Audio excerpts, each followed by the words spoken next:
Assalamualaikum warahmatullahi wabarakatuh. Selamat pagi adik-adik siswa-siswi SMA se-Sulawesi Selatan. Bagaimana kabarnya hari ini? Semoga dalam keadaan sehat. Teruntuk Bapak Ibu Guru, terima kasih karena telah mendampingi siswa-siswi kita untuk belajar hari ini. Dari Studio Dinas Pendidikan Provinsi Sulawesi Selatan dalam program Smart School, Generasi Smart Berkarakter Cerdas Ki.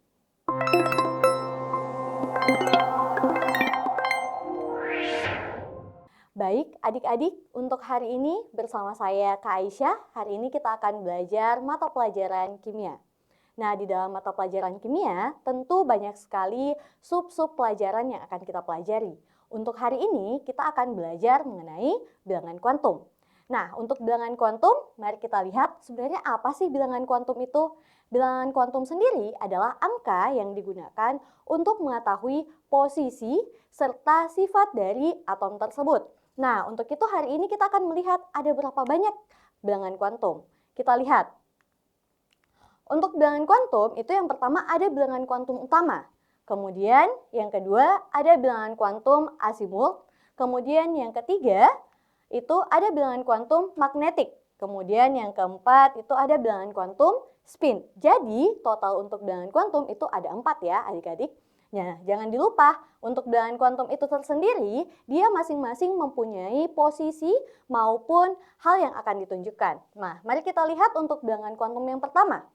Bilangan kuantum utama atau bilangan kuantum utama ini dia kita simbolkan dengan bentuk N kecil. Nah, menyatakan tingkat energi utama atau kulit atom. Jadi, untuk bilangan kuantum utama sendiri itu dia akan memberikan informasi mengenai kulit atom. Nah, kulit atom ini diberi lambang K, L, M, dan N, dan seterusnya, sesuai dengan berapa jenis kulit yang dimiliki oleh atom tersebut. Nah, mari kita lihat. Di sini ada gambar sebuah atom, di mana kita bisa lihat kira-kira yang mana yang dimaksud dengan kulit K, kulit L, kulit M, dan kulit N. Nah, untuk bilangan kuantum utama itu dia memiliki nilai teman-teman. Jadi nilainya dia berdasarkan rentang dari 1 sampai dengan nilai dari jumlah kulitnya. Nah, kita lihat untuk kulit yang pertama. Untuk kulit pertama dia ada di sini ya. Kalau teman-teman lihat dia adalah kulit pertama. Kulit pertama itu yang paling dekat dengan inti atomnya. Kulit pertama ini kita sebut tadi dengan kulit K, di mana kulit K ini nilainya adalah 1. Untuk kulit 1, untuk N sama dengan 1, dia maksimal memiliki 2 elektron. Atau di dalam kulitnya kita hanya bisa memegang 2 elektron. Dia hanya bisa mengandung 2 elektron. Kita lihat di sini ada 2 elektron. Nah, jadi maksimalnya dia memiliki 2 elektron teman-teman. Kita lanjut, kita lihat kulit berikutnya. Kulit berikutnya, setelah kulit K tentu saja kita lihat ada kulit L. Di mana kulit L ini dia nilainya adalah 2. N sama dengan 2. Nah, maksimal elektronnya berapa? Maksimalnya adalah 8. Jadi, di kulit L ini, dia bisa menampung hingga 8 elektron. Nah, kalau kita lihat di sini ada 8 elektron ya, teman-teman. Jadi, untuk kulit L itu sendiri berbeda dengan kulit K. Kalau kulit K tadi dia maksimalnya hanya 2 elektron. Kalau dia kulit L, dia maksimalnya adalah 8 elektron. Kita lanjut, kita lihat lagi. Nah, selanjutnya ada kulit M. Kulit M di sini dia bilang dia nilainya adalah N sama dengan 3. Nah, maksimal dia adalah 18 elektron. Jadi, untuk di kulit L itu dia maksimal memiliki 18 elektron, teman-teman. Tapi bisa kurang dari 18, tergantung dari berapa jumlah elektron yang dimiliki oleh suatu atom. Nah, selanjutnya kita lihat lagi. Yang terakhir kita punya kulit N. Di mana kulit N ini dia sama dengan 4, N sama dengan 4, atau kuantum utamanya kita sebut dengan 4. Nah, dia maksimal memiliki berapa? 32 elektron, teman-teman. Jadi ada 32 elektron di kulit N. Apakah dia boleh kurang? Tentu saja boleh kurang dari 32 elektron, tergantung dari elektron yang dimiliki oleh suatu atom. Oke, itu untuk bilangan kuantum utama. Jadi bilangan kuantum utama ini dia menentukan apa? Menentukan tingkat energi utama atau juga kulit atom. Nah, itu kalau untuk bilangan kuantum utama. Jangan lupa ya teman-teman, bilangan kuantum utama itu disimbolkan dengan N kecil. Oke? Nah, kita lanjut ke berikutnya. Kita lihat yang kedua. Yang kedua ada bilangan kuantum azimuth. Nah, bilangan kuantum azimuth ini sendiri apa? Dia menyatakan bentuk orbital tempat elektron berada pada subkulit. Nah, tadi kalau kita bahas di kuantum utama itu adalah kulit. Kalau di sini kita bahasnya adalah subkulit. Nah, kalau di sini kita lihat subkulit, teman-teman, bisa kita lihat dari sini, dia itu ada 4 tingkatan. Ada S, kemudian ada P, D, dan F. Jadi, kalau di subkulit ada 4 tingkatan, S, P, D, F. Nah, kalau di kulit utama tadi dia ada beberapa tingkatan. Jadi, tapi kalau kita simbolkan dia adalah K, L, M, dan N. Untuk subkulit kita simbolkan S, P, D, dan F. Nah, masing-masing S, P, D, F itu dia berbeda elektron yang bisa ditampung. Untuk S itu dia bisa menampung sebanyak 2 elektron. Untuk P dia bisa menampung sebanyak 6 elektron. Untuk D dia bisa menampung sebanyak 10 elektron. Dan untuk F dia bisa menampung 14 elektron. Jadi kalau subkulit kita lihatnya 2, 6, 10, 14. S, P, D, F. Nah, kita kembali ke bilangan kuantum azimuth. Jadi bilangan kuantum azimuth itu disimbolkan dengan L kecil ya. Ini L kecil ya teman-teman, bukan I, tapi dia L kecil. Menyatakan bentuk orbital tempat elektron berada pada subkulit. Jadi kalau subkulitnya S, nilai dari L-nya itu adalah 0. Kalau dia di subkulit P, nilai L-nya adalah 1. Kalau dia di subkulit D, berarti nilainya adalah 2. Dan kalau dia di subkulit F, nilainya adalah 3. Nah, jadi ini dia berurutan ya teman-teman. Jadi dia dimulai dari angka 0 sampai dengan angka 3.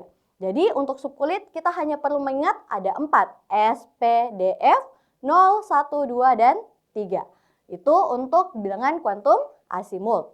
Nah, kita lanjut ke bilangan kuantum berikutnya. Nah, yang selanjutnya ada bilangan kuantum magnetik. Di mana bilangan kuantum magnetik ini adalah menyatakan letak elektron pada suatu orbital. Syaratnya adalah nilai M antara -1 dan +1. Nah, kita lihat apa sih maksudnya dia menyatakan letak elektron pada suatu orbital. Jadi, kita punya orbital. Yang kotak-kotak ini namanya adalah orbital ya, teman-teman. Nah, kotak-kotak ini adalah orbital. Nanti elektronnya akan diisi berdasarkan dengan orbital-orbitalnya. Nanti kita lihat bagaimana cara mengerjakan untuk bilangan kuantum magnetik. Nah, untuk bilangan kuantum magnetik kita kembali lagi sama dengan azimuth tadi, kita kembalinya ke subkulit. Untuk subkulit kita punya S, P, D, dan F, di mana untuk kulit S dia hanya memiliki 1 orbital, kemudian untuk subkulit P dia memiliki 3 orbital, D ada 5, kemudian F ada 7. Nah, jadi itu perbedaan untuk bilangan kuantum magnetik dan bilangan kuantum azimuth. Oke, kita lihat apa yang dimaksudkan dari menyatakan letak elektron. Nah, untuk bilangan kuantum magnetik, saya sambungkan dengan bilangan kuantum azimuth. Jadi untuk subkulit, karena kita punya 4 subkulit, ada S, P, D, dan F, di mana untuk subkulit S, L-nya itu bernilai 0. Sedangkan untuk bilangan kuantum magnetiknya pasti bernilai 0. Kemudian jumlah orbitalnya adalah 1. Jadi dia hanya memiliki 1 kotak. Kenapa? Karena dia maksimal menampung 2 elektron. Jadi satu orbital itu hanya bisa mampu menampung 2 jenis elektron. Nah, untuk kita lihat untuk P. P sendiri itu dia bilangan azimuthnya adalah 1. Kemudian bilangan kuantum magnetiknya itu dia terletak di antara -1, 0, dan +1. Sehingga jumlah orbitalnya ada 3. Kenapa ada 3? Karena P itu maksimal elektron yang bisa ditampung adalah 6. Kalau S tadi dia hanya 2. Kemudian kita lihat lagi untuk D. D ini dia subkulitnya adalah subkulit untuk L-nya atau asimultnya bilangannya adalah 2. Sehingga bilangan kuantum magnetiknya itu dinilai dari -2 sampai dengan +2. Nah, di mana jumlah orbitalnya ada 5. Kemudian, kenapa ada 5? Karena jumlah elektron yang mampu ditampung oleh D itu adalah 10. Nah, kalau misal satu orbital itu kan bisa menampung 2. Oke, kita lihat untuk F. Untuk F itu dia bilangan asimultnya adalah 3, di mana kita lihat di sini dia dimulai untuk bilangan kuantumnya antara -3 sampai dengan +3.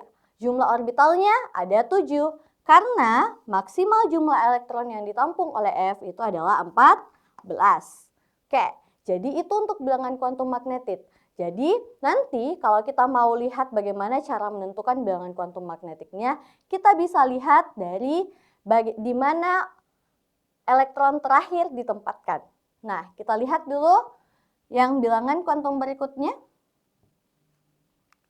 Oke, kita lihat bilangan kuantum berikutnya. Bilangan kuantum spin. Bilangan kuantum spin ini dia menunjukkan arah putaran elektron. Oke, untuk bilangan kuantum spin kita simbolkan dengan huruf S kecil ya, teman-teman. Jadi di sini ada S kecil nih. Nah, bilangan kuantum spin ini menunjukkan arah putaran elektronnya. Jadi nilai dari bilangan kuantum untuk satu elektron itu nilainya adalah 1/2. Kalau misal dia mengarah ke atas, ini kan mengarah ke atas nih. Kalau dia mengarah ke atas, berarti dia searah putaran jarum jam. Kalau dia searah putaran jarum jam, berarti dia adalah +1/2. Oke? Nah, Kak, jadi kalau misalnya dia searah putaran jarum jam, berarti kita bisa menyimpulkan bahwa S-nya itu adalah +1/2. Nah, untuk yang satunya itu ada S sama dengan -1/2 kalau dia berlawanan arah jarum jam. Jadi ini dia berlawanan arah jarum jam ya. Oke, jadi atau kalau mau misalnya lebih mudah bisa kalau dia berputarnya ke kiri berarti dia adalah plus. Kalau dia berputarnya ke kanan berarti dia adalah minus. Nah, kalau dia ke atas berarti dia plus. Kalau dia ke bawah berarti dia adalah minus. Oke, itu untuk bilangan kuantum spin. Nah, sampai di sini cukup mudah bukan? Untuk bilangan kuantum hanya 4. Nah, ini bilangan kuantum akan digunakan untuk menentukan posisi di tabel periodik maupun juga sifat dari atomnya. Oke, kita lihat yang berikutnya. Oke, jadi di dalam bilangan kuantum atau dalam mekanika kuantum untuk konfigurasi elektron itu ada aturan-aturan yang penting ya teman-teman. Nah, aturan pentingnya adalah dalam konfigurasi elektron mekanika kuantum itu yang pertama ada yang disebut dengan aturan Aufbau. Kemudian yang kedua ada yang disebut dengan aturan Hahn. Kemudian yang ketiga asas larangan Pauli dan yang terakhir ada aturan penuh dan setengah penuh. Nah, kita lihat masing-masing apa sih maksudnya. Nah, kita lihat aturan Aufbau. Untuk Aufbau dia bilang elektron akan mengisi orbital mulai dari tingkat energi paling rendah ke tingkat energi yang lebih tinggi. Jadi tadi untuk di kuantum magnetik itu kita punya dari -1 sampai dengan +1. Berarti kalau kita mulai dari yang paling rendah kita mulainya dari -1. Oke, kita lihat. Nah, untuk aturan Aufbau ini kita bisa melihat dari posisi tingkat energinya. Nah, tingkat energinya kita mulai dari seperti biasa, ini adalah subkulit. Jadi subkulit itu kita punya S, P, D, dan F.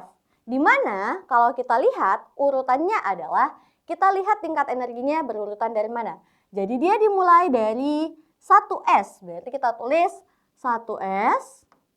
S itu dia maksimal elektronnya adalah 2. Berarti kita tulis 1S pangkat 2. Kemudian setelah 1S itu masuk ke 2S. Berarti selanjutnya 2S pangkat 2. Kemudian setelah itu ada 2P. Nah, di sini 2P. P maksimal elektronnya adalah 6. Jadi di sini pangkat 6. Kemudian setelah 2P ada 3S. 3S. Nah, kalau 3S berarti tetap lagi kembali ke pangkat 2. Kemudian kita dapat 3P. 3P berarti 3P pangkat 6. Dan begitu seterusnya sampai dengan tingkat energi yang paling tinggi. Nah, untuk aturan Aufbau ini, konfigurasi elektronnya tentu saja harus kita hafalkan. Tapi kalau kita mau hafalkan kan teman-teman mungkin akan agak pusing ya.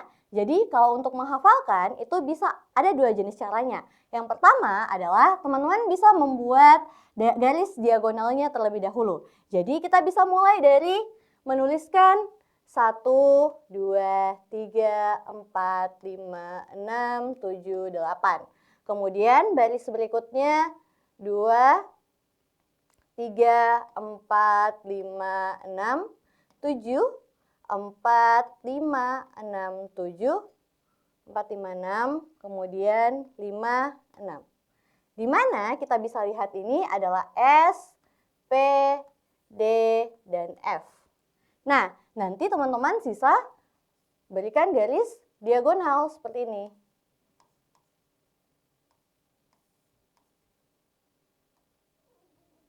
Ini kedua dulu, baru ke satu.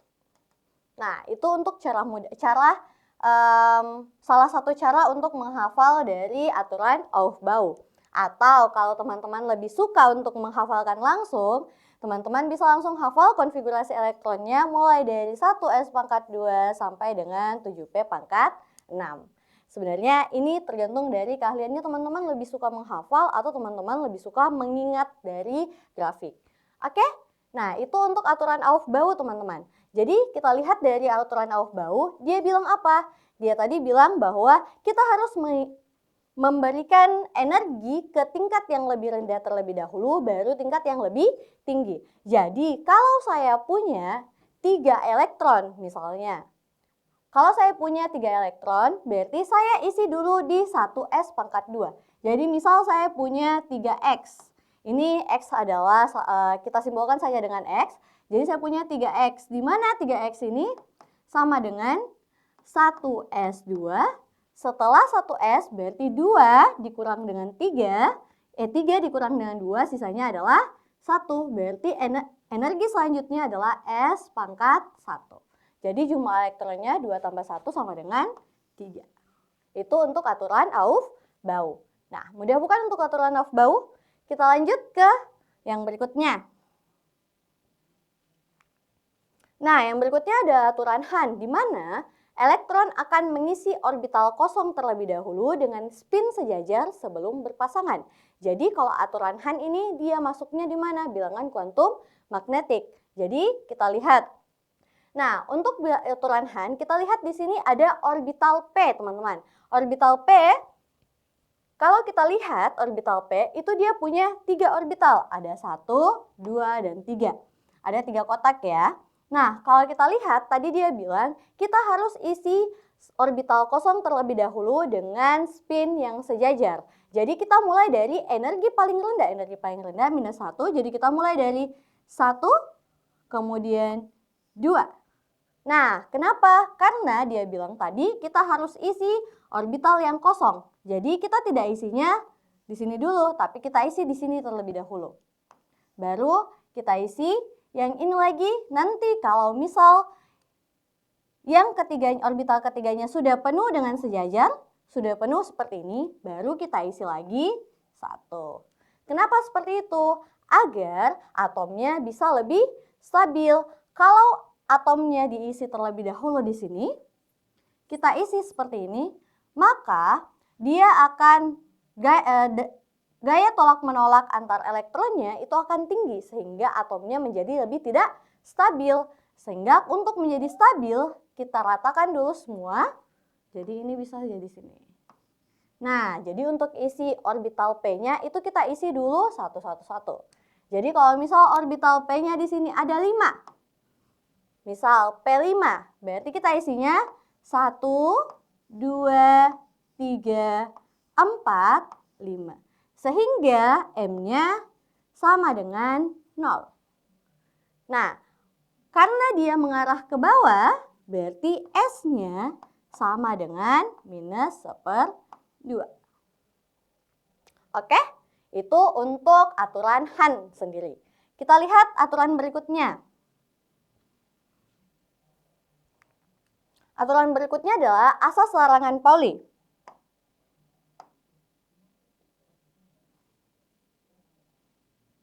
Di mana asas larangan Pauli ini adalah tidak ada dua elektron dalam satu atom yang memiliki keempat bilangan kuantum yang sama. Jadi, tadi kita bisa lihat ada 4 bilangan kuantum. Ada bilangan kuantum utama, asimut, magnetik, dan juga spin. Di antara keempat bilangan ini tidak boleh ada bilangan kuantum yang sama. Nah, itu yang dimaksud dengan asas larangan Pauli. Mari kita lihat contohnya. Nah, untuk asas larangan Pauli, kita lihat untuk orbital S, ini untuk orbital S. Nah, elektron pertama itu, kenapa kita bilang elektron pertama? Karena di orbital S itu kan cuma satu kotak, di mana satu kotak itu bisa diisi oleh 2 elektron. Nah, ini. Untuk orbital pertama kita lihat saja orbital yang mengarah ke atas. Nah, ini ya orbital pertamanya. Orbital pertama kita lihat N sama dengan 1. Kenapa sama dengan 1? Karena orbital S itu pasti 1S pangkat 2. Nah, di mana N sama dengan 1, satunya dari sini, ini adalah N. Kemudian L sama dengan 0. Kenapa sama dengan 0? Karena dia adalah S, di mana S itu L sama dengan 0.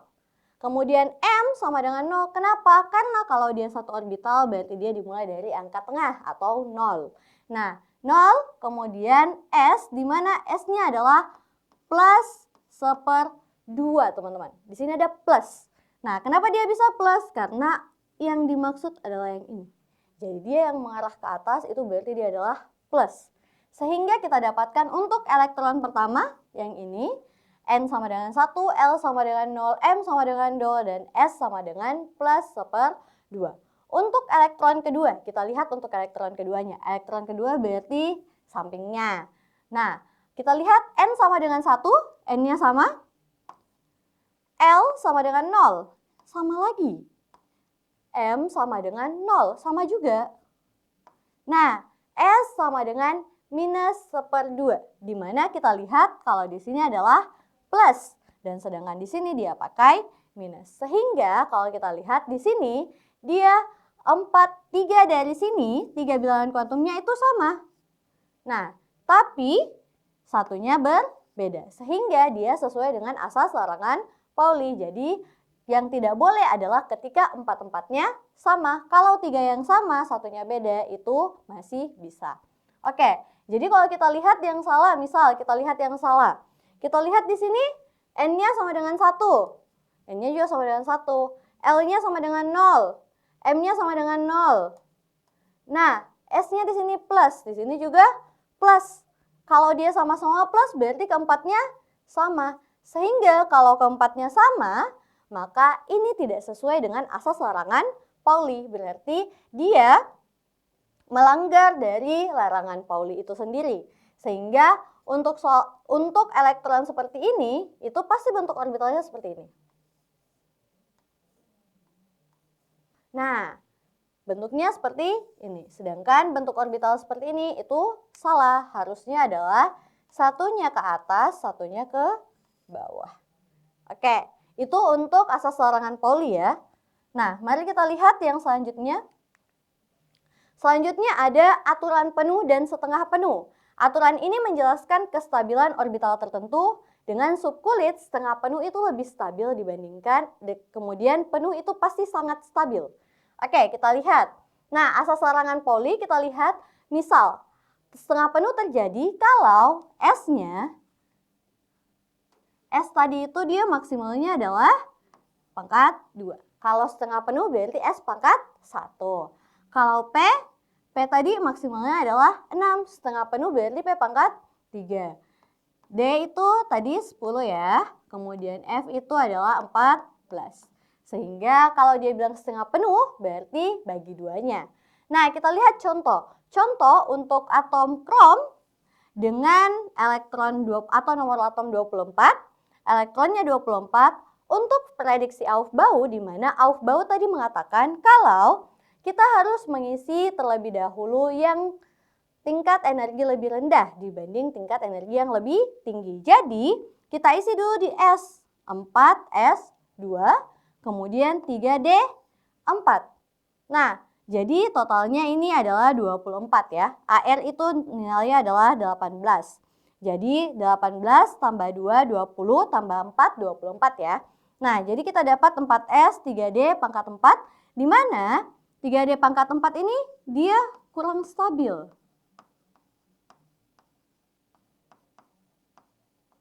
Nah, kenapa? Karena dia berada di orbital D.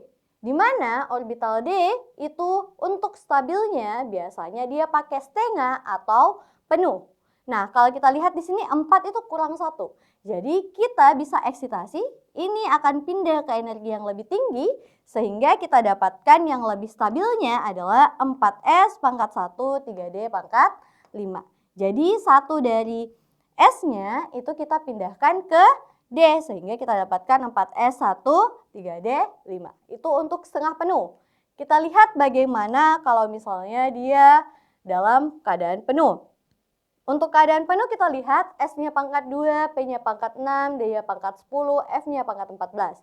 Nah, contohnya untuk Cu dengan nomor atom 29 atau elektronnya 29, kita lihat prediksi Aufbau-nya.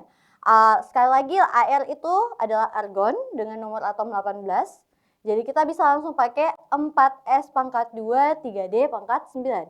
Ini untuk prediksi Aufbau. Kenapa? Karena Aufbau bilang kita harus isi yang lebih rendah dulu baru yang lebih tinggi. Tapi ini kurang stabil.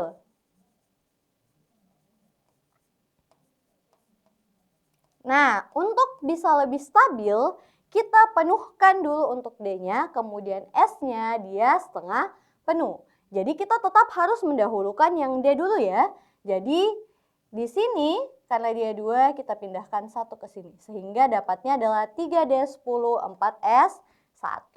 Seperti itu. Jadi itu untuk asas larangan, ini untuk penuh dan tidak penuh ya teman-teman. Oke, kita ke contoh. Nah, kita lihat contohnya, tentukan bilangan kuantum elektron terakhir Na. Nah, untuk Na sendiri, kita bisa lihat dari konfigurasinya terlebih dahulu. Kenapa? Karena dia mintanya adalah elektron terakhir. Nah, dia minta elektron terakhir, berarti kita bisa gunakan konfigurasi. Konfigurasinya kita pakai konfigurasi subkulit. Kenapa? Karena dia lebih banyak yang kita bisa dapatkan untuk bilangan kuantum. Jadi kita lihat subkulitnya Na. Langkah pertama adalah kita buat konfigurasinya di mana Na 11 Na kita bikin 1S pangkat 2. Berarti di sini sisa 11 kurang 2, sisanya adalah 9. Kemudian 2S pangkat 2, 2P pangkat 6, ini sudah 10. Nah, berarti sisa 1, 3S pangkat 1. Nah, kalau kita sudah dapat ini, berarti kita bisa menentukan, yang pertama kita tentukan adalah bilangan kuantum utama.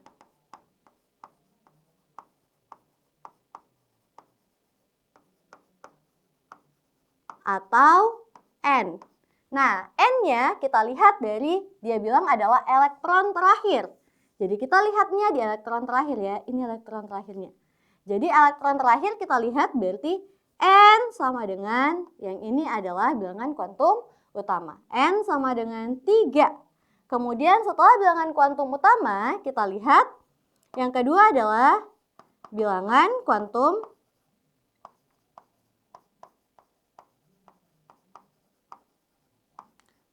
asimut. Di mana bilangan kuantum asimut ini tadinya adalah L ya.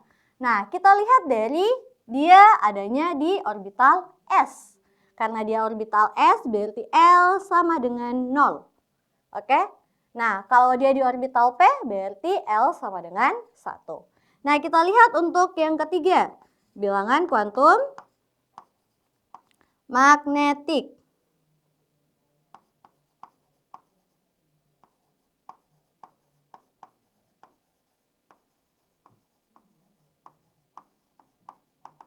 Nah, untuk bilangan kuantum magnetik M, kita lihat di sini M-nya itu dia berada di rentang antara, karena dia S berarti dia pasti 0.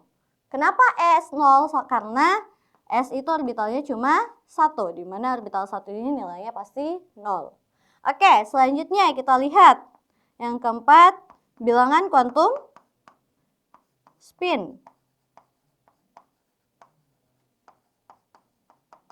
Untuk bilangan kuantum spin itu sendiri, kita lihat S-nya, karena dia mengisi orbital di sini 0, kita lihat S-nya ini pangkat berapa? S-nya pangkat 1.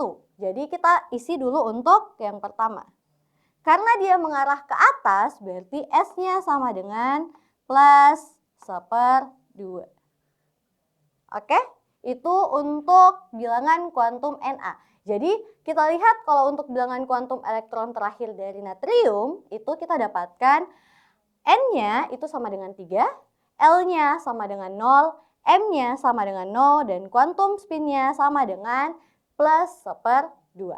Kita ringkas, jadi kalau di dalam soal itu biasanya dia bentuknya dalam opsi langsung N sama dengan 3, kemudian L sama dengan 0, M sama dengan 0, dan juga S sama dengan plus 1/2. Jadi kalau misalnya mau disingkat jadinya seperti itu. Nah, itu untuk bilangan kuantum terakhir, bilangan kuantum elektron terakhir dari natrium. Bagaimana kalau kita coba yang lainnya?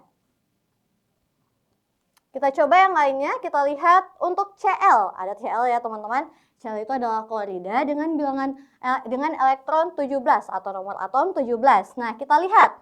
Yang pertama tadi kita tentukan adalah konfigurasi elektron berdasarkan Aufbau. Kalau kita berdasarkan Aufbau berarti 17Cl sama dengan 1S pangkat 2, 2S pangkat 2, 2P pangkat 6. Ini lagi-lagi 10. Kemudian setelah 2P pangkat 6 kita dapatnya 3S pangkat 2, 3P pangkat 5. Ini totalnya adalah 17. Ini 10, ini 7. Oke, jadi bilangan kuantum terakhirnya adalah 7 ya. Kalau kita lihat di sini, bilangan kuantum terakhirnya adalah 3P5. Jadi 3P5 kita lihat di sini 3P5 N sama dengan ini ada 3. Kemudian L-nya karena dia ada di P berarti sama dengan 1. Kemudian M-nya berarti dia rentangnya antara 0, min 1, 0, plus 1. Kemudian kita lihat untuk spin-nya. Spin-nya kita lihat dia ada 5 ya. Jadi kita isi dari sebelah kiri dulu. 1, 2, 3, 4, 5. Sehingga kita dapatkan spin-nya yang terakhir itu dia mengarah ke bawah. Jadi minus 1/2. Untuk spin yang terakhir, elektron terakhir dia mengarah ke bawah dan dia berada di titik 0. Bukan di titik, di orbital 0. Sehingga M-nya sama dengan 0. Jadi untuk bilangan kuantum elektron terakhir Cl itu kita dapatkan N sama dengan 3, L sama dengan 1, M sama dengan 0, dan S sama dengan minus 1/2. Nah, ini adalah contoh terakhir teman-teman. Nanti kita lanjut lagi untuk soal-soal berikutnya untuk bilangan kuantum. Atau teman-teman bisa mencari soal-soal di internet juga lebih mudah. Itu saja dari saya untuk pertemuan kita hari ini. Sekian dan terima kasih. Kurang dan lebihnya mohon dimaafkan. Assalamualaikum warahmatullahi wabarakatuh dan sampai jumpa lagi.